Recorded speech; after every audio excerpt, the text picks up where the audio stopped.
Hi, my name is Katy and I'm one of the physiotherapists in the ballet healthcare team for the Royal Ballet.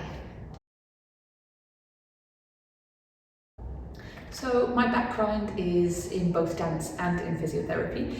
I studied at the Royal Academy of Dance, studied dance education as well as doing physiotherapy, and I knew that I wanted to combine my two passions, so I wanted to go into the dance medicine and science world. So I did a master's degree at Trinity Laban back in 2013. That's when I moved to London, and I've been working in the field ever since and been working with the Royal Ballet Company since 2021. So our days can be really varied.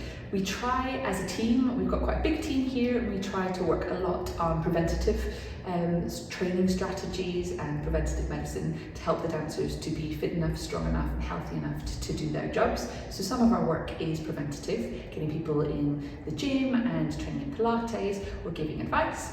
And then other aspects of our job would be, of course, dealing with injuries when they come up, or the dancers had surgery or have been unwell, so helping them rehab back into dance again. So a typical day probably doesn't really exist for us. It's very varied, but we have rehab sessions which are getting those dancers from injury all the way through the early stages, through ballet rehabilitation coaching, all the way back to their on stage, but alongside that supporting the whole company with their overall health.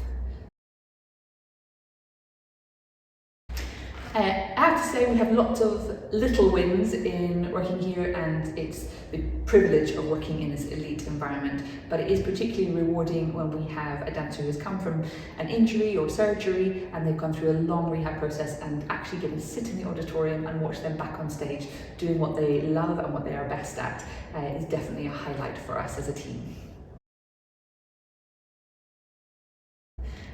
Probably on the flip side from the most rewarding, we also have little challenges day to day because we're always trying to balance medical needs, health needs with artistic needs. So we try to keep a really team-based approach, keeping the dancer at the centre of that and making sure we don't lose sight of what their goals are in terms of getting back on stage and what they need, and we don't get too drawn into just medicalising things and making sure we're thinking about more than just what happens in the physio space or in the gym. So it can be quite challenging to balance the needs of the company, the needs of the dancer and our expectations as well. Communication is the absolute centre of everything we do. It has to be two ways, in fact it has to be multi-directional, and we're lucky here that we have a team. We've got a physiotherapist, strength and conditioning coaches, Pilates and gyrotonic instructor, we have ballet rehabilitation coach, we then have lots of adjuncts added into that. We have a researcher, we have the doctors who are coming on site every week, we have psychology support, we have nutrition support and more. So we have to keep communication channels open amongst all of us, with the dancer at the centre of all of it, to make sure that we are all progressing to a shared goal and with kind of a common mindset in terms of what we expect day to day and week to week in a rehab process. Yeah, there are obviously quite a few differences, but because we know the dancers so well, we're able to adapt our practice to what we do on the road versus here. We are very lucky here with our setup because we've got gym and Pilates studio and our whole team around us.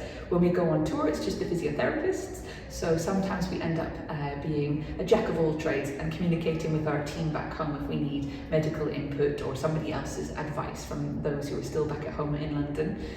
But we managed to pack up a tour chest and take plenty of equipment with us so that we're all set with the bits and pieces we need to keep the dancers healthy and keep them training whilst they're away. We had a great tour in 2023, so we're really looking forward to coming back. We had space that we needed and any support that we needed along the way. And because we had the excuse, we were able to explore a little bit in Japan at the same time. We just hope that you enjoy the show. We know how much Japanese audiences are engaged in the art form and appreciate what the artists do, and it's exciting to get to speak directly so you learn a little bit more about the team behind the scenes, but we look forward to seeing you and the enthusiasm you bring to every performance again in 2026.